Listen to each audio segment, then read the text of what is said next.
Alors, bonsoir tout le monde. Bienvenue à cette réunion du 14 novembre 2017. Avant de débuter, on va commencer avec notre mot d'ouverture. Chers collègues, ayons la sérénité d'accepter les choses que nous ne pouvons changer, le courage de changer les choses que l'on peut et la sagesse de connaître la différence. Alors, bonsoir à tous. On va débuter avec appel à l'ordre, c'est fait. On a un quorum.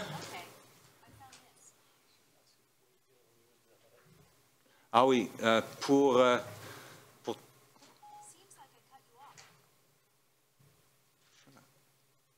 okay.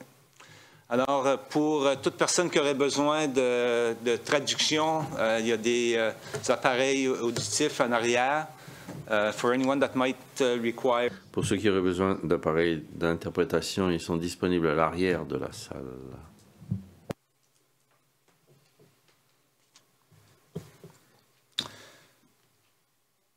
Déclaration de conflit d'intérêt. Dans mon cas, j'ai un conflit d'intérêt, l'item... où est-ce que c'est? Ah, c'est pas l'agenda, mais j'anticipe. On anticipe, sachant qu'on a un visiteur qui veut s'exprimer sur un dossier. Alors, ce sera... Je ferai ce que j'ai à faire à ce moment-là. Merci. Qui est de me retirer de la discussion. Il n'y a personne d'autre qui a un conflit d'intérêt autour de la table? Non, ça va? OK, merci. Et maintenant, on va procéder avec l'adoption de l'ordre du jour proposé par le conseiller Leblanc, appuyé par le conseiller Cormier sur la question. Aucune question. Alors, ceux qui sont en faveur de l'adoption de l'ordre du jour, signifiez-le par un oui, ou de l'avis contraire par un non. Alors, l'ordre du jour est accepté tel que présenté. Item numéro 7, présentation, requête et pétition. On va débuter premièrement en souhaitant à 7.1. On va débuter avec une présentation et recevoir M. Tom Critchlow, qui est le nouveau superintendant de Kodiak. Alors, bienvenue parmi nous. Puis, je vais vous laisser l'opportunité de vous présenter aux membres du conseil. Puis, non, c'est déjà allumé. Ah, OK. C'est déjà allumé. Alors, et puis après ça, s'il y en a qui ont des questions ou des requêtes, on se fera un plaisir de vous les faire. Merci beaucoup. Donc, j'imagine parmi vous, beaucoup de vous autres, vous avez déjà lu le journal il y a 4 semaines, je crois. Je suis arrivé la semaine passée de Bathurst. Donc, j'étais le commandant dans le Nord, pour le Nord-Est. J'ai 29 ans de service dans la force. Donc, j'ai beaucoup d'expérience. J'ai travaillé ici à Kodiak déjà en 2009 et 2010 comme inspecteur des opérations. Donc, j'étais familier avec les villes de Moncton, Dieppe puis Riverview déjà. Ma femme reste ici à Moncton, donc je suis comme un citoyen de Moncton. Vraiment, là, comme je suis arrivé la semaine passée, vous pouvez imaginer que je suis inondé de beaucoup. Mais pour ce soir, je ne sais pas comment ça fonctionne pour vous autres. Je n'ai pas tellement beaucoup pour vous rapporter, sauf que la semaine passée, il y avait 68 appels de service pour la ville de Dieppe. Ça représente 12% de nos appels en tiers. À part de ça, je ne sais pas si vous avez des questions. Bien, on va ouvrir les micros si nécessaire. Est-ce qu'il y en a qui ont des questions ce soir pour le superintendant Critchlow? Non? C'est facile. Pas de lumière qui s'allume? Ben, c'est ça. Bienvenue. Tout le monde souhaite la bienvenue, c'est ça? Et puis, vous êtes bienvenue à rester ici ce soir. Oui, j'aimerais rester. Si vous avez des choses plus importantes à faire, on comprendra ça aussi. Merci. OK, merci beaucoup. Alors, on continue avec présentation de politique de gestion des actifs de Mme Dallaire. Oui. Alors, M. Thériault va faire une mise en contexte. Excusez-moi, M. Landry. Excusez-moi, M. Landry. M. Thériault est assis avec Mme Dallaire, c'est pour ça que ma confusion. Je ne l'ai même pas vu. There you go. Bonsoir, M. le maire, bonsoir les conseillers, Mme la conseillère. Juste un petit préambule de quoi ce qui nous amène ici ce soir. 1er janvier 2012, date d'entrée en vigueur des nouvelles normes comptables du secteur public. Puis, ça incluait la comptabilisation des immobilisations corporelles, qui s'appelait PISAB 3150. Suite à ça, on a fait l'embauche de Harvey Anderson pour nous faire un inventaire exhaustif de tous les actifs de la ville de Dieppe. Le rapport qui nous a été remis par Harvey Anderson était qu'est-ce qu'était l'argent qu'il fallait investir dans les 100 prochaines années pour s'occuper de nos actifs actuels à ce moment-là, puis ainsi parler du déficit d'infrastructure. Ce rapport-là nous aura permis de prendre conscience de l'importance majeure, l'impact budgétaire que peut avoir le remplacement des actifs. Puis depuis ce temps-là, on a créé différents programmes de remplacement des actifs. On a augmenté graduellement les montants qu'on a mis dans ces programmes-là, plus l'argent qu'on va mettre dans le capital de l'opération au lieu d'aller emprunter pour l'achat d'actifs et le remplacement des actifs. Les dernières années, la province a commencé à nous envoyer de la correspondance pour dire qu'il y a des changements qui s'en venaient. Ils ont visé les municipalités que sous peu, il faudrait se conformer à de nouvelles exigences en matière de gestion des actifs si on voulait continuer à recevoir le fonds de taxe sur essence. Annuellement, on reçoit de l'argent, fonds de taxe sur essence, pour faire du remplacement d'actifs. C'était un peu vague dans le temps, Master, c'est de plus en plus de critères pour recevoir l'argent. En 2015, la FCM a sorti avec un programme de leadership en gestion des actifs. Il y a une cohorte anglophone qui a été créée à travers le Canada. Il y avait 11 municipalités. Par la suite, il y a une cohorte francophone qui a été créée qui représentait 5 municipalités, 3 du Québec, 2 du Nouveau-Brunswick, Dieppe et Saint-Quentin. Puis à partir de là, on a fait un commun accord et on a engagé les consultants KPMG pour développer une politique et une stratégie de gestion des actifs pour la ville de Dieppe. C'est ici que je vais vous présenter Mme Catherine Dallaire de KPMG qui nous a suivis au courant de tout ce processus-là. Alors, bonsoir, bienvenue au conseil. Merci beaucoup, M. le maire. Bonsoir, M. le conseiller, Mme la conseillère. Un diaporama pour aider à la discussion, en fait, concernant la gestion des actifs ici et les exigences de la province. C'est important de noter quelque chose que M. Landry a mentionné ici, c'est qu'on a parlé du plan de gestion des actifs qui a été créé en 2012. Ça, c'était un peu une première étape dans votre cheminement de gestion des actifs, mais ce n'est pas la dernière. C'est un cheminement que vous partagez avec plusieurs villes à travers le Canada. Oh, not yet. OK, right. Yeah.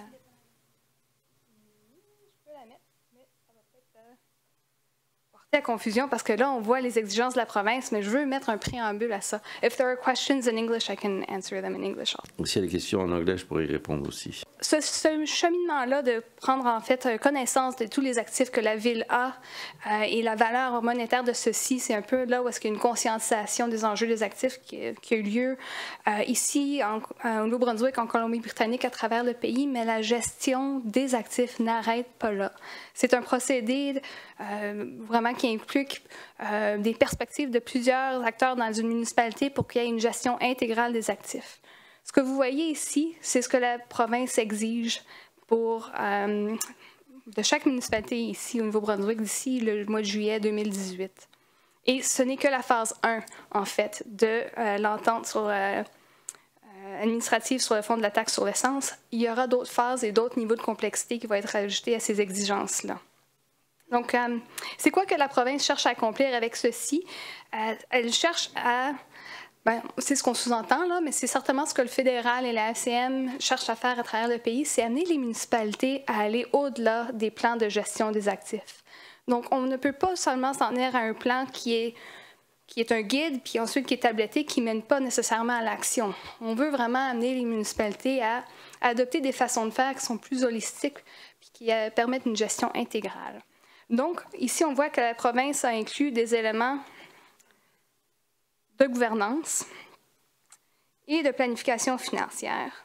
Donc, on voit qu'on cherche à créer des comportements un peu. Là. Certainement, avec l'aspect gouvernance, on crée des rôles et responsabilités liés à la gestion des actifs au sein de l'organisation. La planification financière, on tisse des liens entre ce que le plan dit et les investissements de la municipalité. C'est un peu ça la grande idée. Ce que M. Landry mentionnait plus tôt, c'est un peu ce que le plan de Harvey Arneson vous a donné, c'était l'inventaire des actifs et l'évaluation de l'État en premier lieu. Ce que votre participation au programme de leadership en gestion des actifs vous aura permis, c'est des outils pour vous permettre d'aller au-delà des plans de gestion des actifs, et de vous démarquer, en fait, comparativement aux autres municipalités à travers le pays, parce que vous faites partie d'une cohorte francophone de 5 villes assez uniques qui vont rayonner les meilleures pratiques à travers les autres municipalités. Mais c'est quoi, justement, le leadership? Bien, c'est ça, c'est changer un peu l'organisation et les façons de faire. C'est pas une tâche facile. Pas du tout, ça prend du temps. On a vu d'autres cas dans les municipalités à travers le pays que ça peut prendre des années. Ce n'est pas des résultats qu'on voit tout de suite. Hein. À changer les façons de faire les analyses ou la planification budgétaire ou les plans d'investissement, à amener des façons qui sont plus holistiques, où est-ce qu'on tient compte du cycle de vie, des coûts long terme.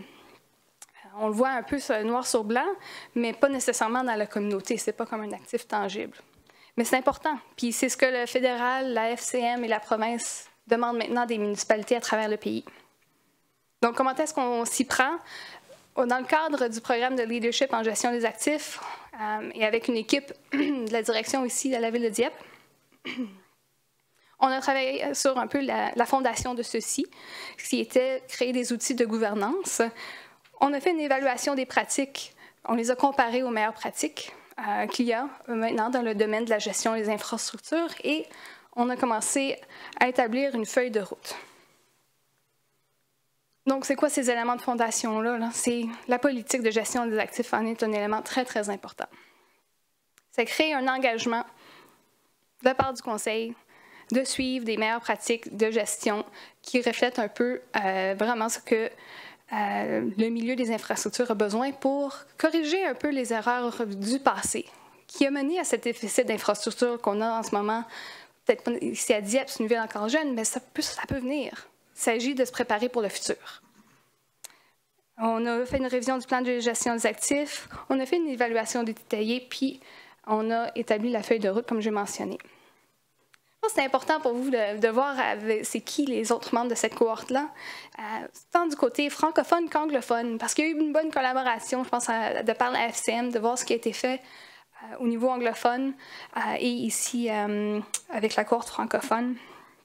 Il y a des meilleures pratiques qui avaient été établies par des villes qui sont leaders comme Ottawa et Edmonton, qui cherchaient, en fait, avec la FCM, d'intégrer le développement durable dans la gestion des actifs. C'est là qu'on voit que le long terme commence à vraiment s'intégrer dans les façons de faire. Penser aux générations futures, penser au milieu naturel de façon un petit peu plus proactive, ainsi de suite. Donc, la question pourquoi maintenant, pourquoi est-ce que c'est important? J'ai parlé qu'il faut aller au-delà des plans de gestion des actifs. Vraiment, la gestion des actifs, je pense à la base, je veux dire, il y a 5 ans, peut-être même avant, l'idée était que c'était un modèle de gestion qui permet l'optimisation, vraiment avoir le plus-value des investissements puis rentabiliser chaque cent dépensé sur les infrastructures, sur l'exploitation d'actifs. Mais la pensée là-dessus a évolué beaucoup, puis maintenant, la pensée sur la gestion des actifs, c'est un outil pour atteindre les objectifs stratégiques de l'organisation de la ville. Ce que la politique de gestion des actifs, la stratégie, ces outils de gouvernance-là cherchent à faire, c'est créer un alignement entre tant le niveau corporatif que la réalité terrain qu'il y a à travers la municipalité sur l'état des actifs puis les services rendus aux citoyens. de par ces infrastructures-là. C'est pas qu'il y a... Je pense que ce qu'il y a eu beaucoup, je pense, le changement au niveau des dernières années, c'est plus la réalité terrain. Avec le vieillissement des infrastructures puis des nouvelles, on pourrait dire des nouveaux risques qui émergent, qui peuvent un peu menacer la prestation de services, tels que les changements climatiques, ça a changé la donne au niveau technique. Puis il faut que ça puisse ensuite monter ça aux autres échelons de l'organisation, faire de la sensibilisation. Voici une image qui reflète, en fait, la dynamique de haut en bas qui est importante. Il faut qu'il y ait, je pense, des éléments de leadership et de gouvernance qui déterminent les orientations que la Ville doit adopter dans ses méthodes de gestion, qui vont ensuite influencer comment le portfolio d'actifs est géré à travers la municipalité. Ce que la politique et la stratégie font, c'est qu'ils permettent d'avoir un peu plus de cohérence dans les façons de faire à travers les différents secteurs de la ville. Dans le passé, on l'a vu, il n'y avait pas autant de gestion intégrale et de communication entre les groupes dans certaines municipalités. Je ne dirais pas que c'est le cas de Dieppe. Je pense qu'au niveau des municipalités comme Dieppe, ça se parle beaucoup. Mais c'est juste d'amener une façon plus structurée à le faire pour que le portfolio soit géré de façon plus cohérente, uniforme à travers l'organisation, que les systèmes d'actifs ensuite soient gérés de façon consistante, puis qu'on vient à même influencer les modes d'entretien et tout le reste pour pouvoir ensuite informer tous les autres échelons décisionnels de la ville. Donc, on pourrait dire que ça va de haut en bas, de bas en haut.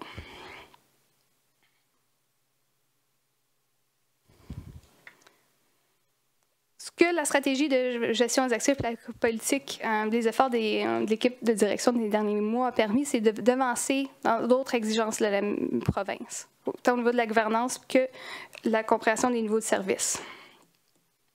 Ces deux éléments que vous avez maintenant qui vous préparent pour la soumission du mois de juillet 2018. Il reste encore un peu de travail à faire sur certaines analyses que je vais couvrir avec vous, mais vous êtes très bien positionnés comparativement à vos pairs pour rencontrer ces exigences-là. Mais je veux en revenir un peu à ce que la province cherche à accomplir, puis ces comportements, de quoi qu'on parle vraiment, là, des façons de faire. Puis ça, c'est quelque chose qu'on a discuté ici à la Ville amplement, puis on a aussi regardé ce que d'autres villes faisaient quand ça menait un peu au principe de gestion qu'on doit amener dans les façons de faire. J'ai parlé d'approche systématique. Ça, c'est un objectif assez important. Je pense que l'idée là est que les soumissions apportées par les différents secteurs de la Ville qui sont amenées au procédé du budgétaire sont faites de façon qui permet de la comparaison entre chaque. On s'assure que toutes les considérations ont été amenées aux analyses, telles que le cycle de vie, la gestion du risque, et ainsi de suite.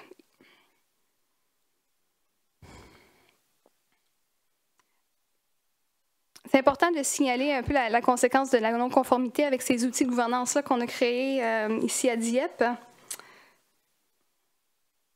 Le premier, parce que ça parle un peu aux objectifs de la gestion des actifs, ce qui peut arriver si on ne s'en tient pas au procédé de planification des investissements, de la gestion des actifs. Il peut y avoir une planification qui n'optimise pas la maintenance et le remplacement des actifs existants, ainsi que le développement de nouveaux actifs. Il peut y avoir des conflits dans les priorités d'investissement de chaque division, puis une mauvaise coordination, une inefficacité dans les services offerts. Un autre, puis là on voit que où est-ce que la gestion des actifs a évolué dans les dernières années, c'est qu'il peut y avoir des projets d'immobilisation et de développement urbain qui sont incompatibles avec les besoins réels identifiés de la ville. Donc là, je pense qu'en 2012, on pourrait dire qu'il y a eu une meilleure discussion entre les gens de l'ingénierie et de la comptabilité qui se sont mis d'accord pour une planification long terme. Mais là, la gestion des actifs ne se limite pas seulement aux actifs existants, mais la planification de nouveaux actifs puis le développement urbain. Donc, on va voir que les gens dans la planification urbaine vont être impliqués dans la planification des actifs, présents et futurs.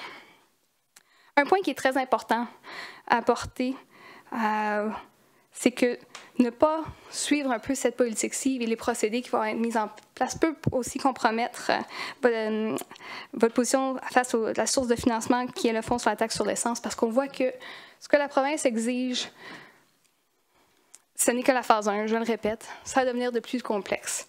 Ce qu'elle demande au niveau des nouveaux services, pour l'instant, c'est très sommaire, mais il va y avoir des mesures de rendement qui vont être attendues dans le futur. Vous êtes bien placé pour au moins rencontrer cette première phase-là, surtout considérant le plan d'adoption au changement climatique, le plan d'adaptation au changement climatique que vous aviez créé. C'est très bien. Parce que ça, c'est un enjeu de l'heure qui est assez important, qui représente des grands risques financiers et à la vie municipale à Dieppe. Il s'agit juste de créer des liens entre l'analyse qui a été faite sur le plan d'adaptation au changement climatique et l'évaluation des risques, faire une mise à jour de ce qui a été fait en 2012, revoir la planification financière et l'établissement des priorités, voir s'il y a des dimensions de changement climatique qui doivent être incorporées pour au moins répondre aux exigences de la province. Puis se pencher un peu aussi sur les coûts d'exploitation. L'analyse des coûts qui a été faite en 2012 était surtout axée sur les coûts d'immobilisation, sur la majorité du budget, mais où est-ce que le risque est géré au jour le jour? C'est dans les coûts d'exploitation. Est-ce que votre coût d'exploitation d'infrastructure maintenant est le coût réel ou est-ce qu'il y a des manques à gagner dans la maintenance préventive, par exemple? Ça en a fait beaucoup. Ce que j'ai parlé là, ces analyses-là. J'ai mentionné que les municipalités à travers le pays prennent du temps, prennent le temps qu'il faut pour adopter les méthodes de gestion des actifs. Ça peut prendre de 3 à 5 ans pour certaines. Donc, je vous avertis en fait que c'est un cheminement qui va être de longue durée.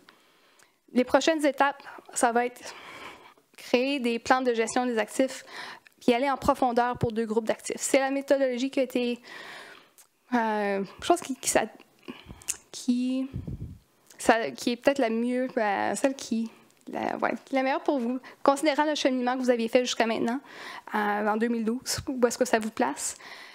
D'autres méthodes pourraient être se pencher sur un enjeu, puis aller en profondeur, puis aller de façon globale à travers la ville. Je pense que si vous réussissez à avoir des quick wins avec quelques groupes d'actifs, ça peut rayonner à travers le reste de l'organisation, puis voir une implication de l'équipe de la direction et le reste va faire que vous investissez dans les capacités de votre ville à le faire vous-même, que vous n'ayez pas besoin de consultants à long terme pour faire ces analyses-là. C'est ce qu'on recommande dans la stratégie. Il ne s'agit pas de créer un plan pour qu'il soit mis sur la tablette, il s'agit de créer un plan qui va perdurer, qui va être gardé vivant, qui va être une référence pour les affaires municipales liées à certains groupes d'actifs, puis qui sera gardé vivant à l'interne. Tout ceci, c'est ce qu'on cherche à accomplir avec l'engagement à la gestion des actifs qui est décrit dans la politique de gestion des actifs. Ce que la stratégie fait, c'est qu'elle dit comment est-ce qu'on va accomplir cet engagement-là.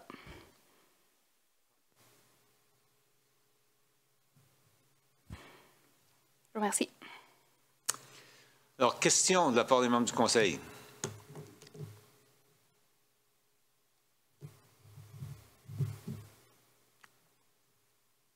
Pour croire que ça a été bien expliqué. Je pense qu'effectivement, depuis 2012, il y a quand même eu plusieurs discussions déjà au niveau du Conseil municipal, mais je pense qu'il est important quand même de réaliser qu'on a encore un grand bout de chemin à faire. Puis je pense que ça dit beaucoup quand on regarde le numéro de la politique de gestion des actifs. Finance 01. 01, ça veut dire qu'on a un bout de chemin à faire quand même. Mais ça prend un départ, puis c'est ça qui est le départ présentement. Les commentaires ont amené d'autres questions de la part des membres du Conseil? Non? Alors, merci encore une fois pour votre présentation, puis connaissant Steve comme on le connaît, on le sait que ça va être comme un os qui va tenir pas mal dur. Très bien, merci. OK, merci bien.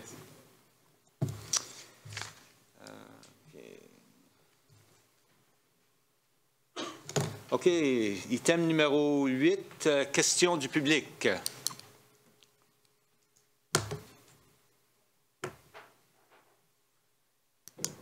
Bonsoir. Can you please identify yourself?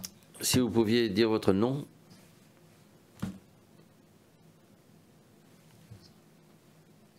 Good evening, Mayor, Council. Alors bonsoir, Monsieur le maire. Je m'appelle Michael McBurney. Je suis un résident de Dieppe. Et ici, moi, je pense que c'est maintenant que je dois quitter. Merci d'être venu, ça me fait plaisir. Ayant déjà déclaré un conflit d'intérêts,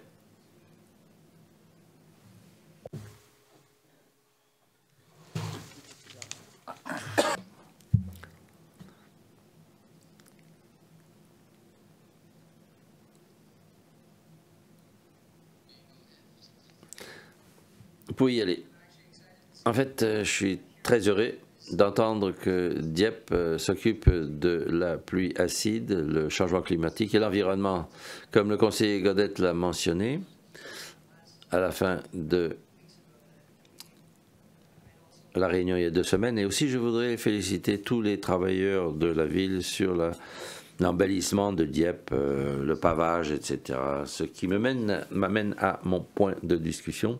Encore une fois, bonsoir mesdames et messieurs, je m'appelle Michael McBurney. Je voudrais discuter ce soir l'arrêté S12 sur les feux extérieurs et aussi l'arrêté Z2 des sites dangereux et pas beaux. J'habite sur Bayview Court, à côté de Dover, du chemin Dover. Qui ici peut dire que Bayview Court est en fait à l'intérieur des limites de la ville de Dieppe? Roger Leblanc, merci.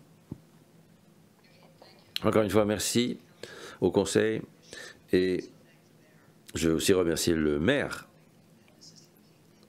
qui m'a aidé dans cette situation. Je travaille avec la ville par rapport à la propriété sur ma rue depuis quelques années. Non seulement la propriété est une menace d'incendie pour la maison et la région, et ça touche aussi la sécurité et la valeur des propriétés en matière de revente. Pour vous donner un petit peu d'historique, en 2014, il y a eu un incendie sur la propriété dont nous parlons, qui était une menace à cause d'un baril de poubelles, déchets qui n'étaient pas occupés. Ça n'est pas, selon l'arrêté 12, un endroit où faire brûler des déchets. Aujourd'hui, en 2017, les feux continuent dans le baril. Le 25 octobre 2017, à environ 3h49, j'ai découvert qu'il y avait un baril qui a commencé à présenter des flammes à cause d'un vent assez sérieux. J'ai pris... Excusez-moi, Monsieur McBurney, il va falloir que j'intervienne dans la mesure où vous faites une présentation. Et la procédure pour le conseil par rapport aux présentations, c'est qu'il doit y avoir un avis, une notice en matière de présentation. À l'heure actuelle, on a demandé s'il y avait des membres du public qui avaient des questions. Mais je ne peux pas vous laisser faire une présentation à moins que nous en soyons avertis. Alors, parce que si nous le faisons maintenant pour vous, évidemment, ça va créer un précédent et ça veut dire qu'on aura des présentations tous les soirs. En fait, je comprends bien. En fait, j'ai fait une demande de faire partie de l'ordre du jour. Malheureusement, personne ne m'a répondu. Je devais normalement faire partie de l'ordre du jour. Ah, quelqu'un aurait dû vous répondre et vous contacter. Oui, je suis tout à fait d'accord. Alors, passons maintenant à l'arrêté S12, article 10, Monsieur Simard. Est-ce que vous pouvez me dire quel mois, quelle date après laquelle on ne peut plus faire de feu pour brûler des déchets? Si vous me permettez, je vais passer le microphone à Conrad Landry, qui est l'expert de ce sujet. Je demande pardon, on m'avait dit que c'était vous qui allez être le représentant pour l'application des arrêtés. Alors je vous demande pardon. Alors Conrad, peut-être vous pouvez me répondre? L'arrêté dit qu'on ne peut plus brûler après octobre le 31.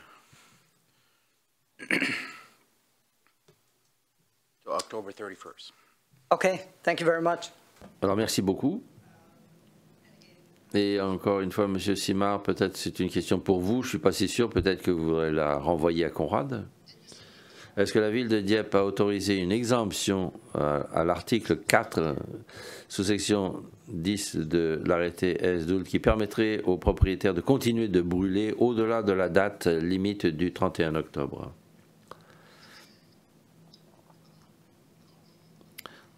Je ne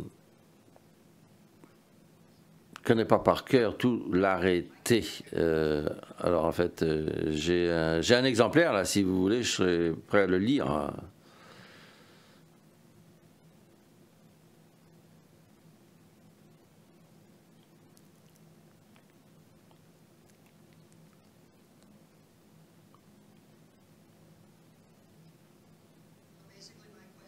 Alors ma question était,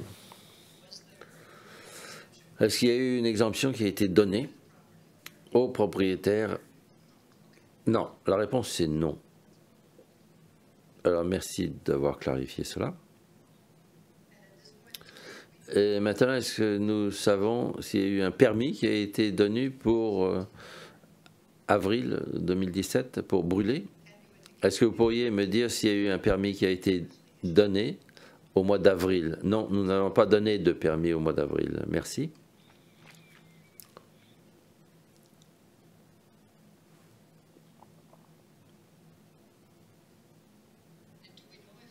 Est-ce que nous savons si la ville de Dieppe a autorisé une exemption à l'article 4, S12, qui limite la quantité d'appareils qu'une propriété peut avoir? Cette propriété, en fait, a 3 appareils dans lesquels on brûle. Alors, est-ce qu'on sait s'il y avait une exemption?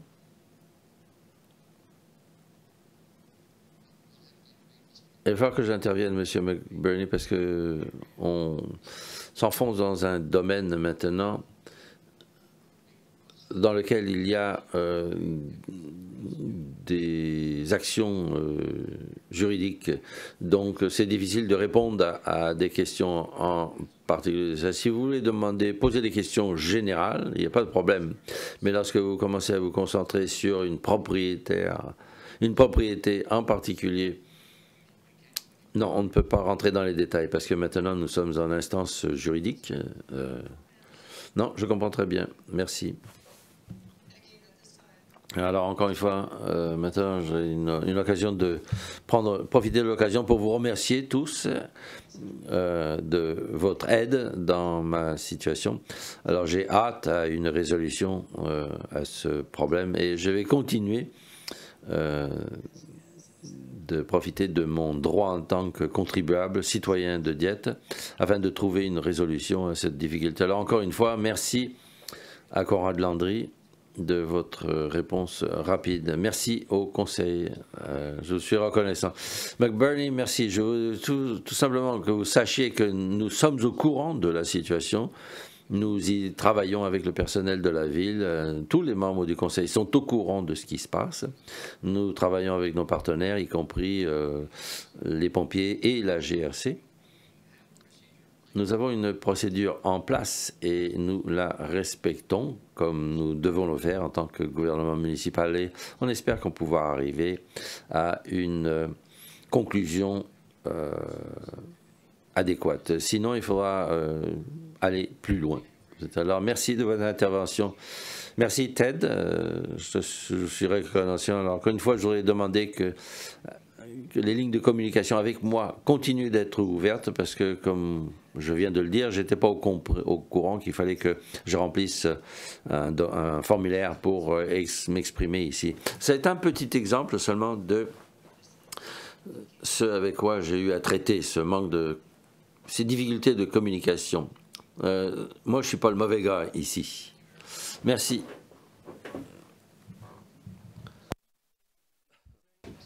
Alors, y a-t-il des questions pour moi? Pas de questions? Ben, pas à ce moment-ci, maintenant.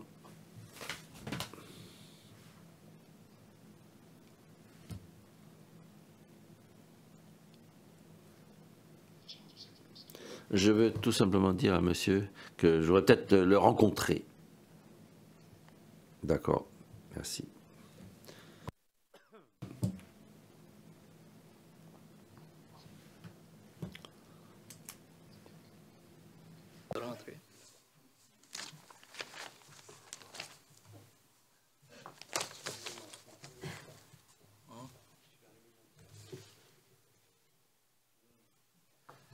I just wanted to clarify that when the request was made by Mr. McBurney, he had questions for council. So my understanding was that he had.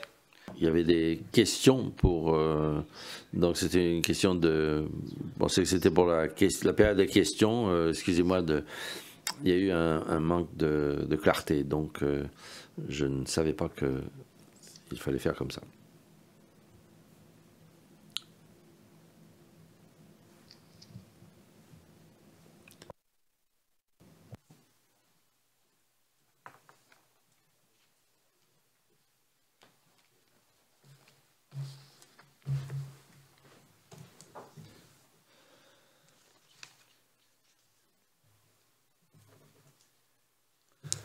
Alors, item numéro 9,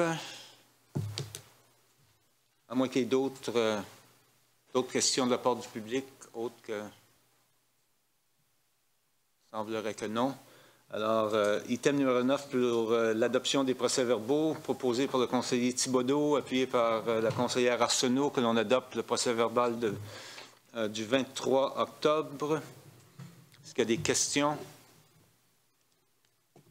Aucune question. Alors, ceux qui sont en faveur de l'adoption du procès-verbal de la réunion du 23 octobre, signifiez-le par un oui. Oui.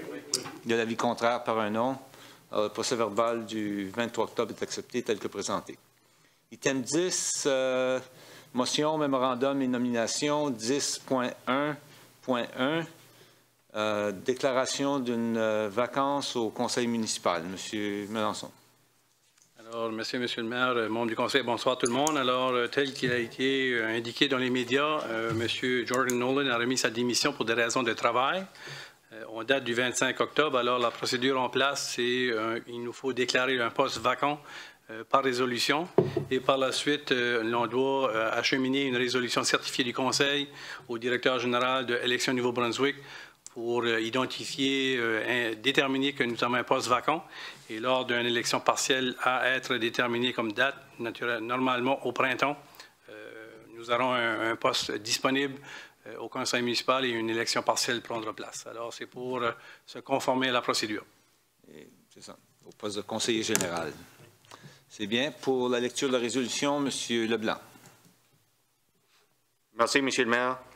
Que le Conseil déclare une vacance au poste de conseiller général de la Ville de Dieppe et donne instruction au secrétaire municipal d'envoyer une lettre certifiée conforme de la présente résolution au directeur général des élections. Je vous le propose, M. le maire. Alors, proposé par le conseiller Leblanc, appuyé par le conseiller Alain sur la question. Aucune question.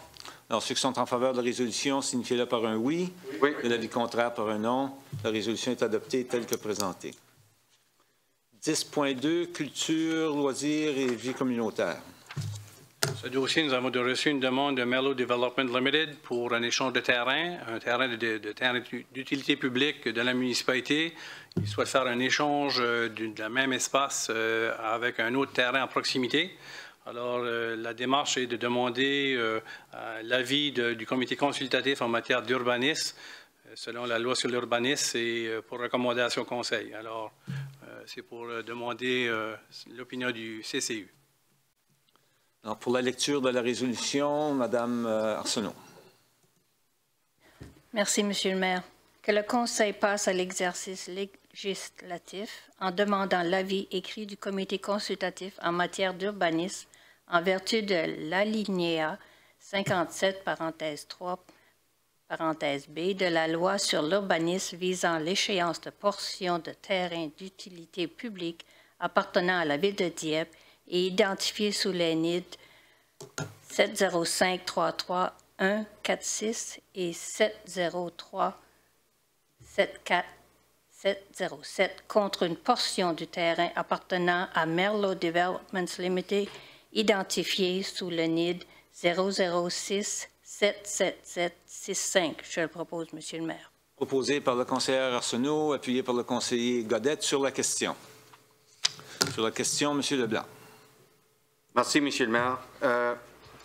La résolution stipule, tel que mentionné par le directeur général, que c'est échange de terrain possible de grosseur de terrain identique, c'est ça?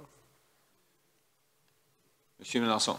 Alors ici, je pense qu'ils nous ont donné un peu plus que qu'est-ce qu'on leur remet, alors on sera même un peu gagnant. Et ensuite, il faudra, si qui prend un terrain d'utilité publique, est-ce qu'il doit avoir un terrain d'utilité publique avec un surplus pour faire sa section de maison rangée? Est-ce que c'est comme un rezonage ou est-ce qu'il doit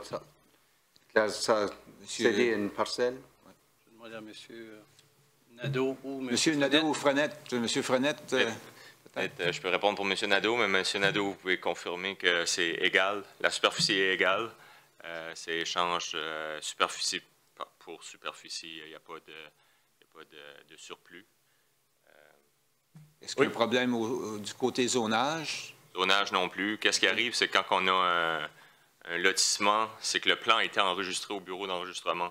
Donc, la loi sur l'urbanisme est claire. C'est qu'il y a une modification au plan qui a été enregistré au bureau d'enregistrement, on doit redemander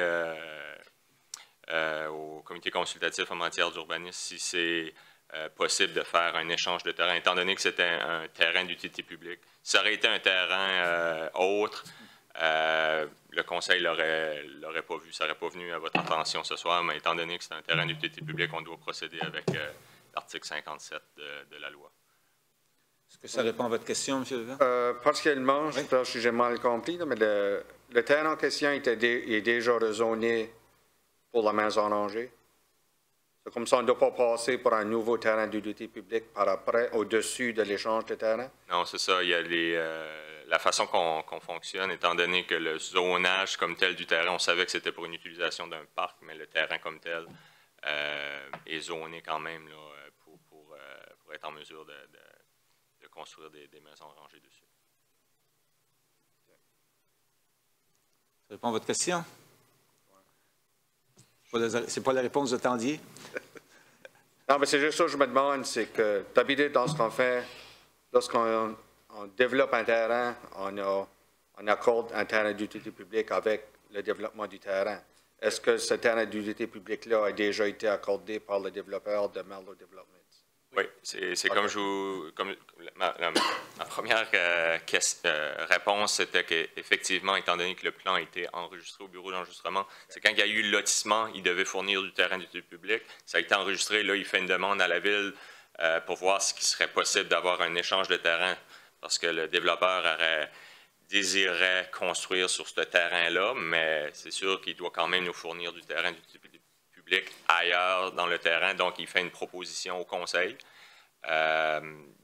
d'avoir un échange de terrain pour que son terrain d'utilité publique pour un parc futur soit relocalisé un peu plus loin sur la rue. Pour un terrain utilisable pour...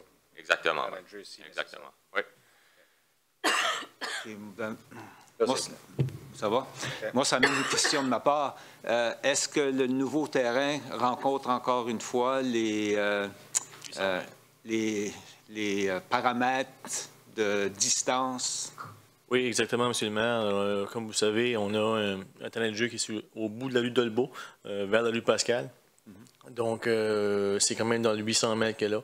L'idée, c'est peut-être encore, de déménager ce terrain-là un peu plus central dans cette subdivision-là. Donc, dans un futur. Si je comprends bien, ça veut dire que le potentiel qu'on ait une autre résolution qui va venir plus tard pour déménager le terrain? Possiblement. Okay. Merci pour vos réponses. Est-ce que ma question a amené d'autres questions de la part des membres du Conseil? Sinon, vous avez entendu la résolution. Ceux qui sont en faveur de la résolution, signifiez-le par un oui. L'avis contraire par un non. Alors, la résolution est adoptée telle que présentée. 10.3.1, agent de prévention aux incendies, M. Lançon. Alors, avec la lecture dans son intégralité, la troisième lecture qui est à l'agenda ce soir sur l'arrêté S2, on est demandé de nommer une personne, un agent de prévention en vertu de l'article 109 de la loi sur les municipalités comme responsable de gérer cet arrêté. Alors, on recommande Marc Cormier, chef de district au service d'incendie de Dieppe, et en plus de tout lui donner les pouvoirs qui lui reviennent afin de voir à la gestion de cet arrêté qui sera adopté plus tard en fin de réunion. Alors, c'est pour mettre tout en place avec l'objectif d'adopter l'arrêté naturellement. Okay. Pour la lecture de la résolution, M. Cormier. Merci, M. le maire. Le Conseil nomme Marc Cormier, chef de district au service d'incendie de Dieppe, à titre d'agent de prévention des incendies en vertu de l'article 109, parenthèse 1, de la loi sur les municipalités, et à titre d'agent chargé de l'exécution des arrêtés municipaux en vertu de la loi sur l'urbanisme, la loi sur les municipalités et la loi sur la police, et qu'il soit autorisé, désigné et nommé afin d'agir pour et au nom de la municipalité dans le but d'assurer l'exécution des arrêtés municipaux et que la dite nomination continue tant que la dite personne demeure au service de la municipalité ou que cette nomination soit limitée ou résiliée par le Conseil. Et je le propose. Proposé par le conseiller Cormier, appuyé par le conseiller Thibodeau sur la question. Aucune question. Alors, ceux qui sont en faveur de la résolution, signifiez-le par un oui. De l'avis contraire, par un non. La résolution est adoptée telle que présentée. 10.3.2, commission de désinsectisation. J'ai eu comme un maringouin dans la gueule. OK. Pour la lecture de la résolution, M. Godette. Merci, M. le maire. Que le Conseil nomme le conseiller Roger Leblanc sur le conseil d'administration de la commission de désinsectisation du Grand Moncton pour un mandat terminant le 14 mai 2018. Je fais la proposition. Proposé par le conseiller Godette, appuyé par le conseiller Brideau sur la question. Aucune question. Alors, ceux qui sont en faveur de la résolution, signifiez-le par un oui. De l'avis contraire, par un non. La résolution est adoptée telle que présentée. Monsieur Leblanc, félicitations pour votre nomination. Je demanderai plutôt à M. Godette de le faire, il l'a bien fait. Alors, item 11, arrêtés municipaux, arrêté S2, portant sur la réglementation des pièces d'artifice et des pièces pyrotechniques à effets spéciaux pour la ville de Dieppe. Pour la lecture de l'arrêté, pour lecture dans son intégralité. Garochez-vous pas toutes, là. OK, M. Cormier, allez-y. Merci, M. le maire. On va se dérumer. Arrêté portant réglementation des pièces d'artifice et des pièces pyrotechniques à effets spéciaux dans la ville de Dieppe.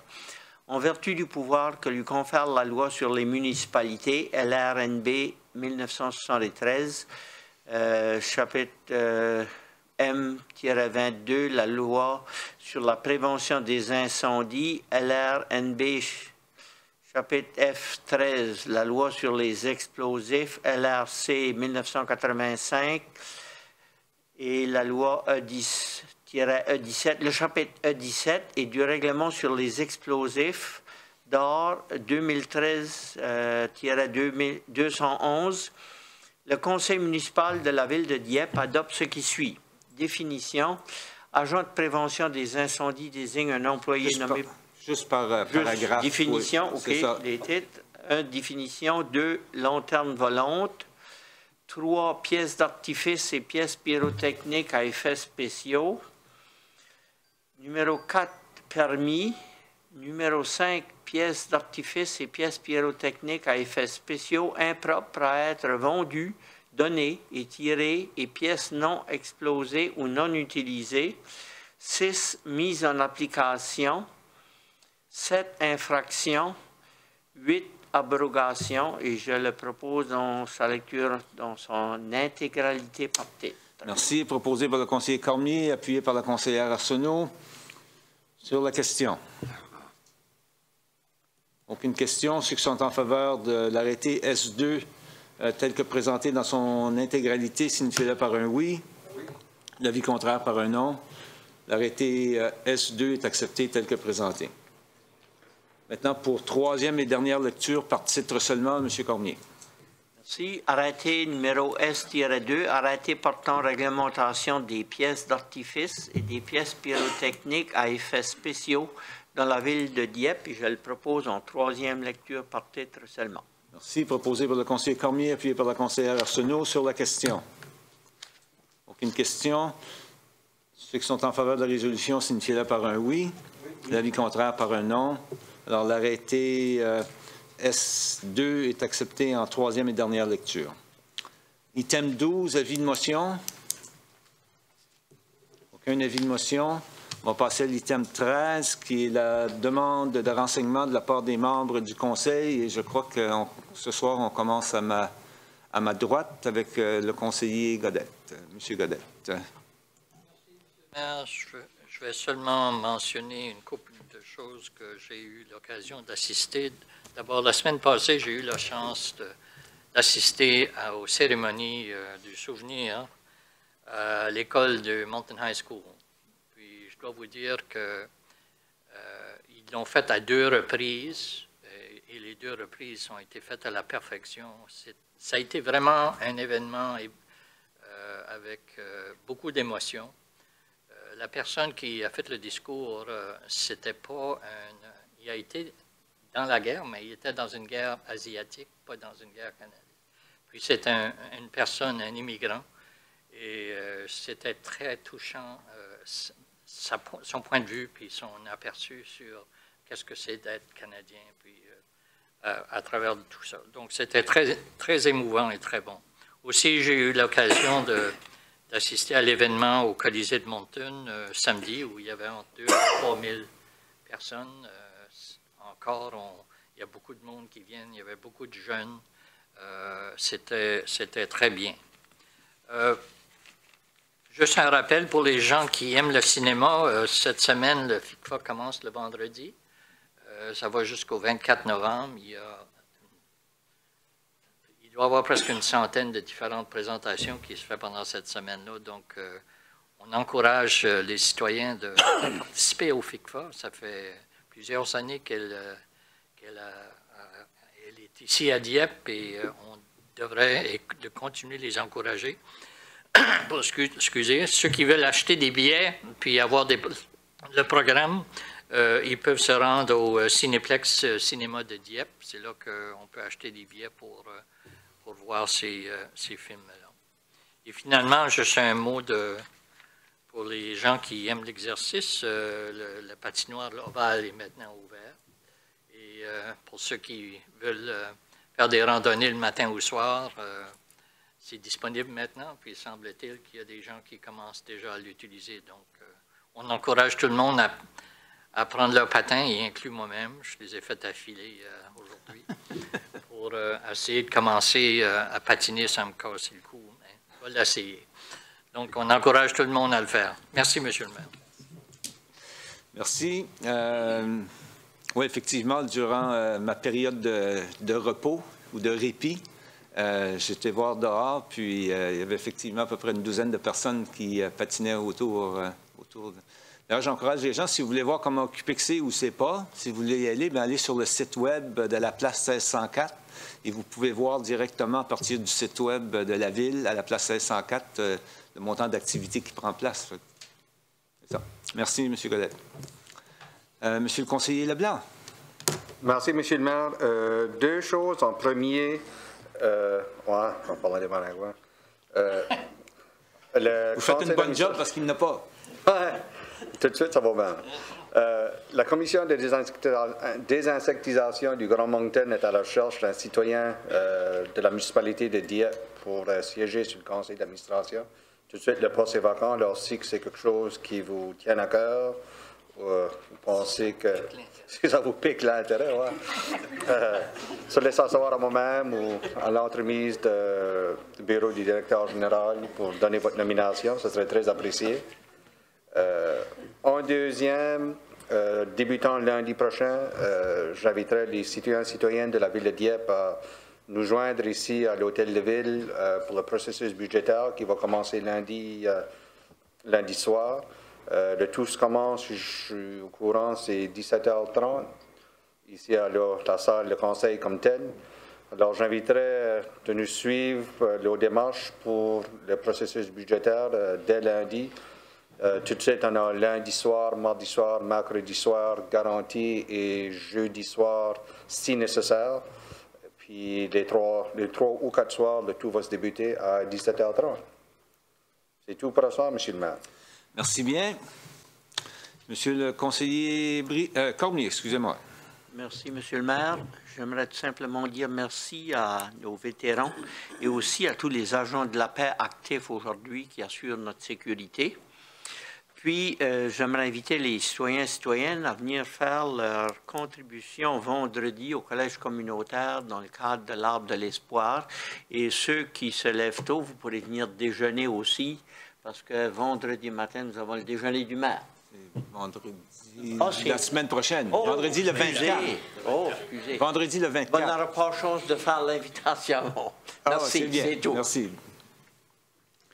C'est tout, Monsieur le conseiller Brideau. Merci, M. le maire. J'allais inviter les gens à la même activité que mon collègue vient de faire. Alors, c'est fait déjà. Alors, moi, c'est tout pour ce soir.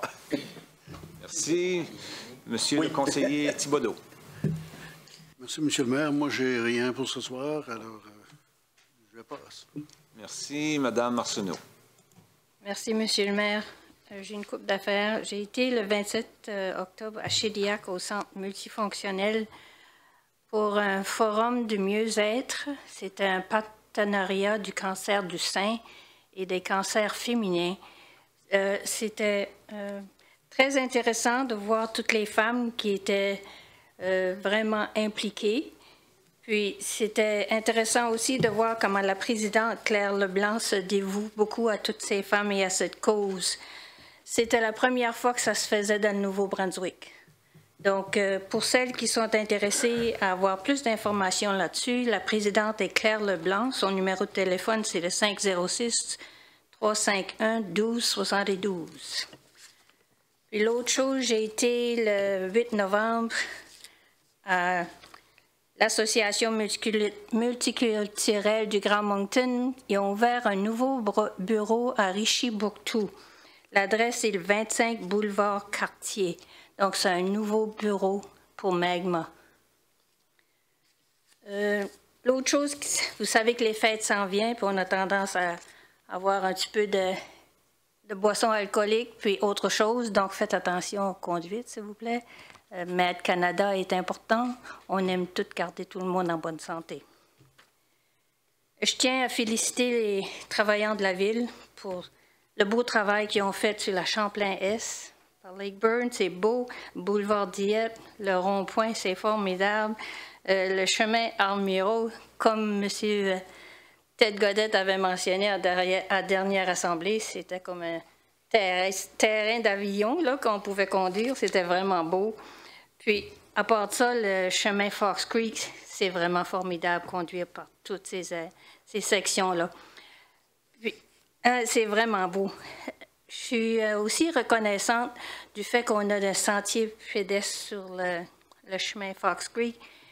Puis, je me demandais, s'il vous plaît, Mme Angèle Spencer, le sentier pédestre qui sort du Rotary Club, là, le terrain du Rotary, là, ça traverse-tu le chemin où ce qui est toutes les boîtes à lettres, là, sur la rue Amiro, pour aller en arrière de ces maisons-là, où il faut monter le trottoir puis traverser?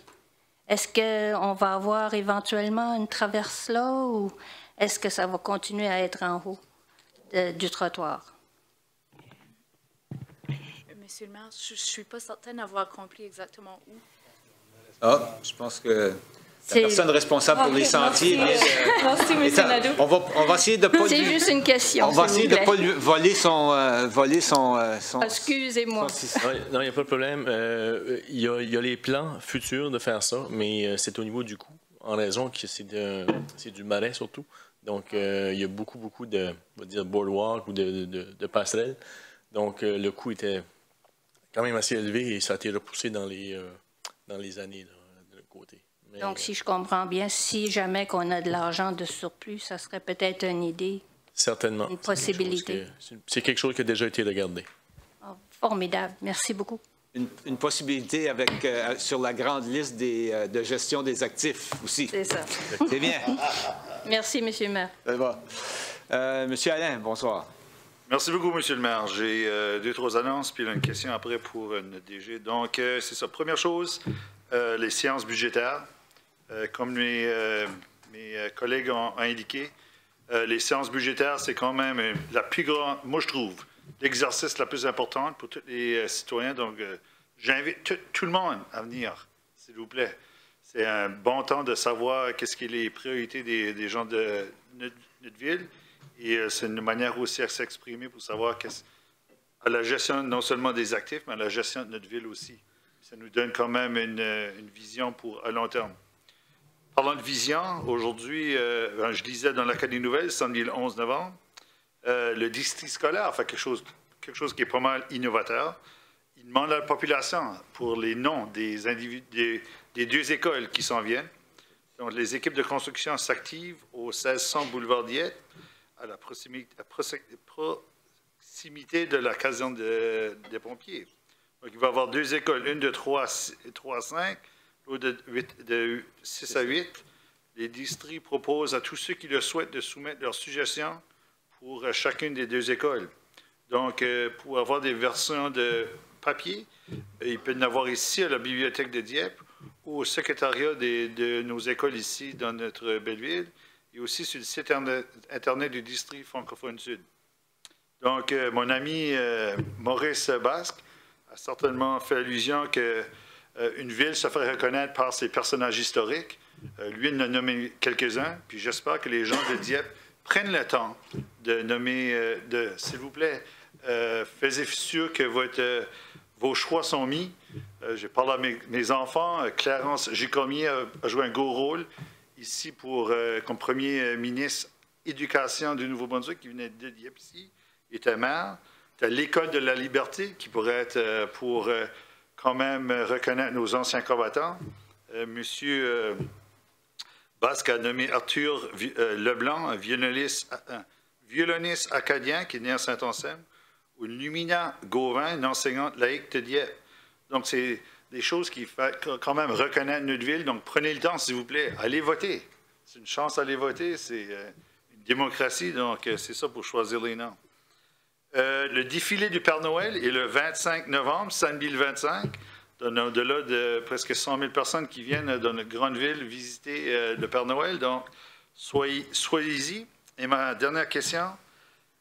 Monsieur McBurney, ce soir, a fait a soulevé de nombreux points. Je lui ai parlé une fois et je peux vous dire que je souhaite que M. Burney, on trouve des solutions vite. Je peux voir qu'est-ce qui passe à travers. J'ai été visité sur la rue Bayview. Et ma question, c'est pour le DG et peut-être même pour Stéphane. La nouvelle loi, c'est les municipalités. Est-ce que ça va nous engendrer une meilleure ou nous donner d'une manière à s'accaparer des points soulevés de M. Burney d'une façon plus vite, plus apte, plus flexible de ce qui existe aujourd'hui sur la loi des municipalités? La réponse rapide, c'est oui. Techniquement, la nouvelle loi sur les gouvernances locales va nous donner plus de pouvoir. Donc, je dirais plus d'outils, plus de responsabilités, aussi plus de coûts. Mais la réponse est oui, la réponse est vite. Merci beaucoup. Merci beaucoup, M. le maire. Merci, M. Alain. Moi, je veux juste renchérir sur la question du nom de l'école. Je voulais juste rajouter concernant l'ancien maire et aussi le premier Acadien à être ministre de l'Éducation, M. Cormier, qui a été aussi une grosse influence sur l'avenue du collège communautaire chez nous à Dieppe, qui a été un élément vraiment déclencheur de la croissance de la ville de Dieppe dans les années 80. Juste pour souligner ça. Et comme vous l'avez si bien dit, s'il vous plaît, votez. Pour une personne ou une autre, ou amener des suggestions. Parce que le vote va prendre place au mois de décembre, je crois. Au 24 novembre. Oh. OK. C'est bien. Moi, j'ai rien à rajouter. Merci à tous. Bonne fin de soirée. Monsieur le superintendant, bienvenue avec nous. Et comme vous voyez, il y a toujours des choses à discuter, puis autant que possible, on essaye on compte sur vous pour que les choses qu'on discute soient aussi paisibles que possible. Et bienvenue encore une fois, ou re-bienvenue dans notre milieu. Bonne fin de soirée à tous.